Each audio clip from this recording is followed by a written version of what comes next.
Welcome to the Build and Revitalize podcast, brought to you by SME. I'm your host, Allie Fry.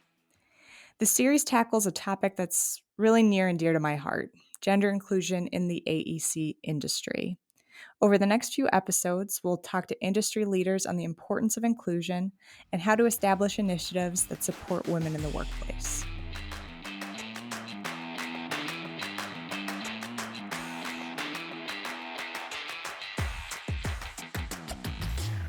We're beginning our series on gender inclusion in the AEC industry with an expert on inclusion, Lauline Mitchell. She has served in the construction industry for over 20 years and currently works for BBI Construction in the San Francisco Bay Area as a client development and project manager. She's also served locally, regionally, and nationally on boards for the National Association of Women in Construction, or NAWIC, and was most recently voted in as the president-elect for the 2022 year. Welcome to the show, Lauline. Thank you so much, Allie. It's exciting to be here. Glad to have you here. So to kind of kick things off here, gender inclusion is a hot topic right now in our industries and really the world over. So to start, what got you interested in gender inclusion in construction and why? That's an interesting question.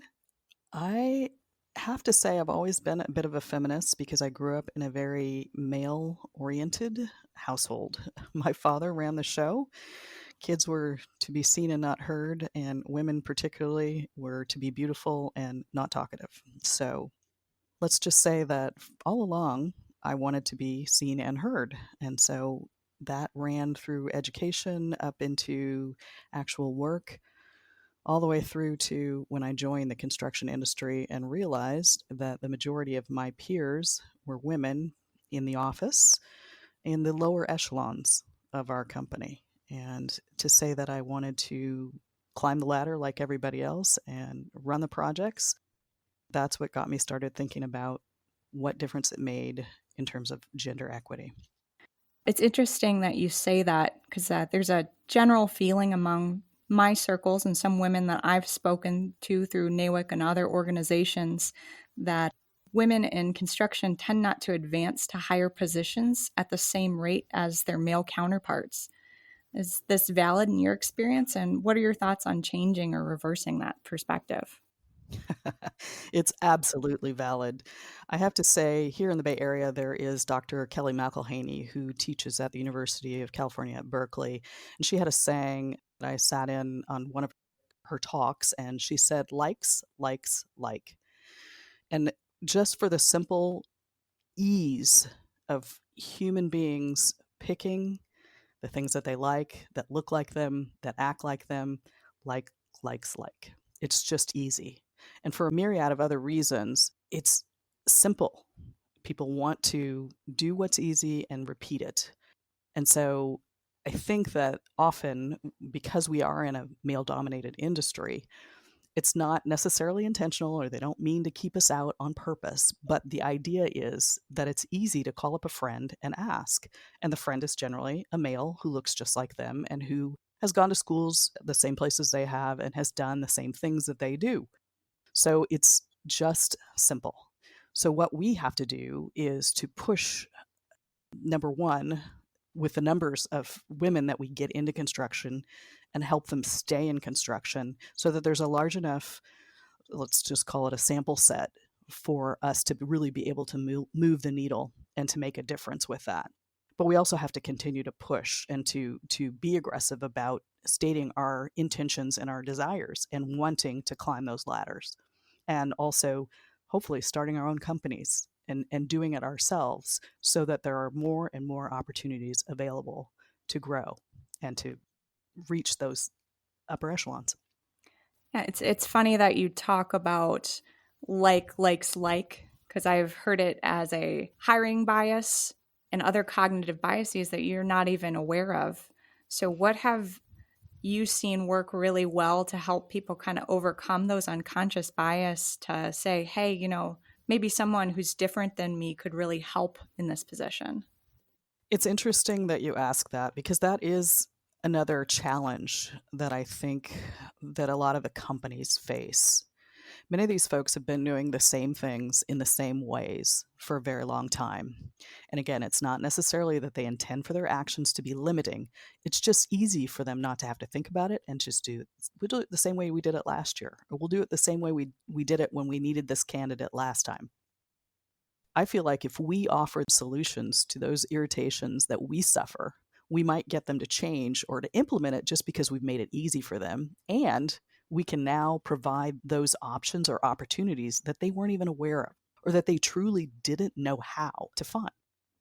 For instance, going out to historically Black colleges to look for different candidates, those that don't look like them, for other people of color, for women, going to National Association of Women in Construction or other organizations that are more female centric. That's what they need to do. That's how they need to go about changing the methodology that they've used previously to enlarge their pool. But it's not an easy thing for folks to do. When you talk about kind of enlarging this pool and looking for these diverse candidates, when you were first looking for a career as you went forward, how did you find the construction industry? And was there a woman that encouraged you to pursue that? So funny. Again, I talked about my family. My father and my brother were very handy, and my father was always working on something around the house, and he would always incorporate my brother. I was the gopher, and I have to admit I was the youngest, but I think because I was a girl, he was less likely to also ask me to do things and help. And I really wanted to learn that. So after I had my daughter, I went back to school at a junior college and took a carpentry class just so I could learn. Well, my carpentry teacher happened to be a woman, and she laughed at me and said, "You're too old to swing a hammer, and you have computer skills. You need to go into project management." And that's how I ended up in my second sort of career after, again, my daughter, going into construction because it was what I always wanted to learn and understand. I always stood around and watched my dad and brother build these things and wanted to learn. I wanted to understand it. I wanted to unravel the mystery that was there for me and to create these beautiful things that they did. And that's really how I stumbled into project management. And again, the computer skills were very helpful because at the time, that's when computers were really kind of being dragged in and people were realizing how much they could do for our industry. So some of it's timing, but it's also a desire to learn and to master an area that I really wasn't familiar with and that I didn't know enough about. That's wonderful. I have to say that I had a similar experience where I actually met with a male engineer when I was in high school. I didn't know what I wanted to do, knew I wanted to go to college, and I ended up shadowing a civil engineer for the day and realized, hey, this is a really cool job, and I've got a lot of opportunities here. And as I've went forward in my career, as you've mentioned NAWIC, I'm also an active NAWIC member. The women that I've met through that organization are inspirational. I'd like to pivot a little bit and look kind of inward at how companies can develop gender inclusion programs. So, there's a lot of stuff going on in the world, busy work schedules, especially in the AEC industry. Why is it important for companies to put time and energy into creating their own women's organization or supporting a local women organization in their industry? It's better for everyone. I think that all of us have attended team building exercises. And if you were listening to the facilitator or the instructor, I think you'll remember, and repeatedly, I would bet, that they would tell you how much better your team did as a team rather than just as an individual. Because multiple minds put on any one problem come up with more diverse scenarios, more creative ways to solve the problems. And with that diversity brings not only solutions, but productivity. And of course, that means more money. And isn't that what the business is there to do? Make more money or to at least provide a good living for those that they do employ and themselves included? So, if nothing else, it's a win-win in the sense of that any organization that expands and diversifies is generally going to be in a better position in the marketplace and help more people while they're at it. So, while you're talking about that, does BBI have its own internal women's initiative, or are they looking to potentially start one? Our company is a little under 50, or we hover right around 50 people. We're about 33% female, which is pretty good, and I'm very proud of that. And while we don't have a women's initiative, we support any of the women that have an interest in networking. A lot of us belong to the San Francisco NAWIC chapter. So there are other methods that we do to support them, but we don't actually have a women's initiative right now.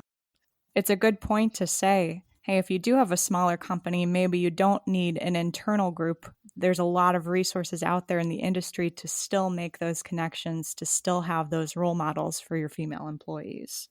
Absolutely. Let's talk about your observations of what we're currently doing for women in the industry. Where would you like to see that go? Are there any specific areas to focus on first to help kind of bridge this gap of gender inclusion in the industry?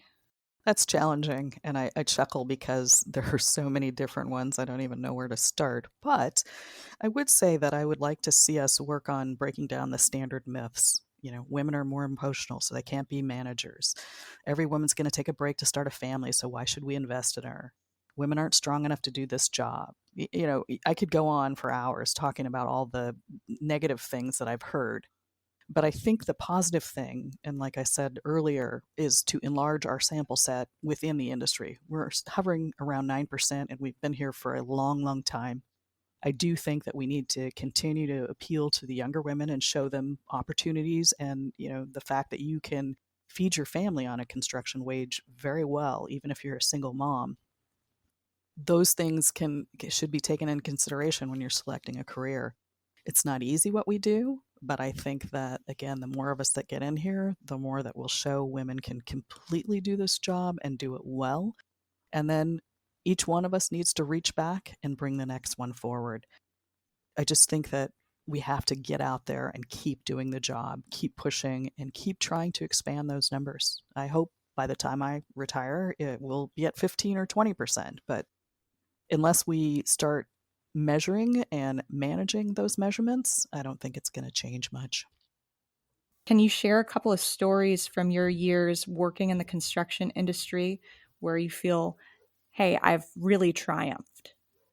Finding a superintendent who was willing to really spend some time explaining the procedures, the processes, explaining what was happening, pushing me to get up on the ladder, go check out the pan deck. They're going to pour tomorrow. You need to go see where everything is and understand before the pump truck gets here and before they cover all this stuff up. Go check that out. Come back and tell me what you saw. That kind of stuff. Those were, to me, little wins, because I always felt when you walk on site that the guys always kind of think that, oh, you're just here to file papers or not really necessarily understand what we do. So every time somebody took a real interest and wanted to explain and help me better understand what they did, I felt like that was a bit of a win. And it I hope laid the foundation for them talking to other women who were new in their field or who were new on that site, to help welcome them or at least let them know that they could ask questions.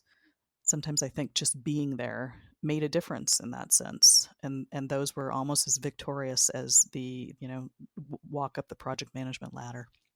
From my perspective, I started in college as an engineering technician doing those special inspections. And let me tell you, it's pretty challenging for a 22-year-old woman on a first time on a construction site telling a contractor that's been doing it for 30 years that they're out of spec and wrong. I can just imagine that conversation. So, Lauline, as we're wrapping up our talk today, I did want to ask one last question. What's your best piece of advice to find success in the AEC industry? Well, Allie, this has been a lot of fun. I would say my final words would be to absolutely be yourself, to find what you like and dig in, and then just persist. Stick to it, work as hard as you can, enjoy it as much as you can, and just keep going and see where it takes you. Because even though you start out with one thing, sometimes you end up in a different spot and you realize it's perfect. That's very true, Lauline. And I just want to thank you again for chatting with us today, and we'll look forward to hearing from you soon. It's been a pleasure. Thank you. You've just listened to the first episode of the Build and Revitalize podcast on gender inclusion in the AEC industry. We hope you enjoyed it. Our series continues with an interview with SME's CEO, Mark Kramer. Mark's been a champion for starting SME's Women's Resource Network, WRN. We'll talk about why SME decided now was the time to start a women's initiative. Be sure to subscribe to the Build and Revitalize podcasts on Apple Podcasts, Google Podcasts, Spotify, or wherever you listen. Check out www.sme-usa.com/podcast to join the conversation, access show notes, and catch our series on diversity and inclusion in the AEC industry. While you're at it, connect with SME USA on LinkedIn, Facebook, Instagram, Twitter, and YouTube. Thanks for listening.